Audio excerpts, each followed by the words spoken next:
News from around the world. This is the World Media KE, broadcasting online visual network. Tonight, Israel says it has surrounded Gaza City. An army statement said that soldiers were attacking Hamas positions, places where it launches rockets, and killing terrorists. Israel has increased the tempo of its ground war in Gaza. The army said its soldiers needed to be resilient in the coming weeks, and a ceasefire was not on the table. The troops have been visited by Israel's Prime Minister Benjamin Netanyahu. I call on the uninvolved. Get out, move south, because we will not quit our efforts to eliminate the Hamas terrorists. We will advance and win. Hamas has released its own video. It said of an attack against an Israeli tank in the Zaytun area, east of Gaza City.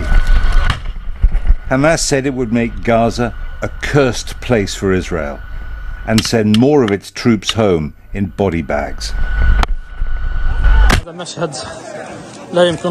Israel hit Burej refugee camp as its prime minister once again ordered Palestinian civilians to move south for their own safety. Burej camp is inside the area where he told them they should go, and thousands of displaced people were sheltering there. The UN Human Rights Office has said that so many civilians have been killed and wounded in Israeli airstrikes that it has serious concerns that these are disproportionate attacks that could be war crimes. A girl was pulled out alive. She asks the stretcher bearers, "Are you taking me to my grave?" The men try to reassure her that she's not dead. Across Gaza, unknown numbers of dead are buried under the rubble.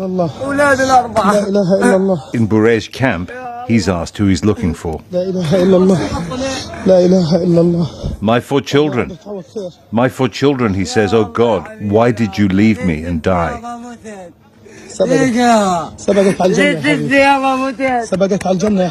Israel says it wants to destroy Hamas. Civilians, it says, are killed because Hamas uses them as human shields. This is Jabalia in northern Gaza, hit 3 days running.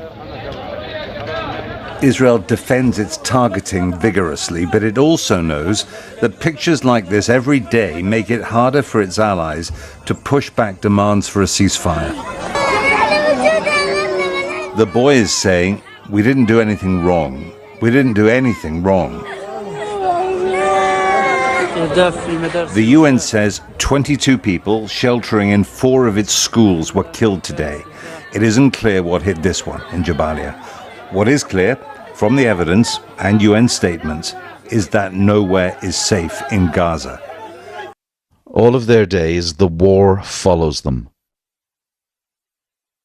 Exhausted and scared, wherever they flee. Nearly 1.5 million displaced, living under a threatening sky. It can take away parents in an instant. Ahmed Jabir, aged 16, was maimed and lost his mother and father as they were fleeing from North to South Gaza during an Israeli airstrike. I wish that my life could go back to how it was, to have my life and the lives of my people go back to how it was before. But in many places, there's nothing to go back to. Only the sounds in the stillness of the men searching for neighbours, for families.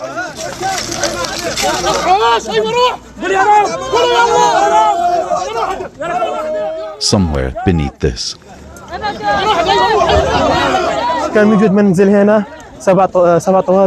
There was a house here, 7 floors, 2 apartments in each. Many people lived here, going about their daily life, eating and drinking. Tens of people have been killed and injured, and there are many still under the rubble. Some few of Gaza's besieged have been told they can leave. Foreign passport holders and some of the wounded are being allowed to cross to safety. This was the scene at Rafah border crossing with Egypt today. Yesterday we filmed Tala and her disabled brother Yazid.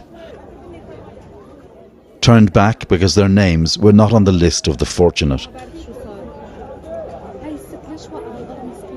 And today again they failed. We managed to reach Tala by phone tonight. And I'm just wondering for you, emotionally, how it is. I don't think I'm gonna lie when I say I think everyone is barely alive. I'm sorry I'm getting emotional. But I think it's emotionally devastating.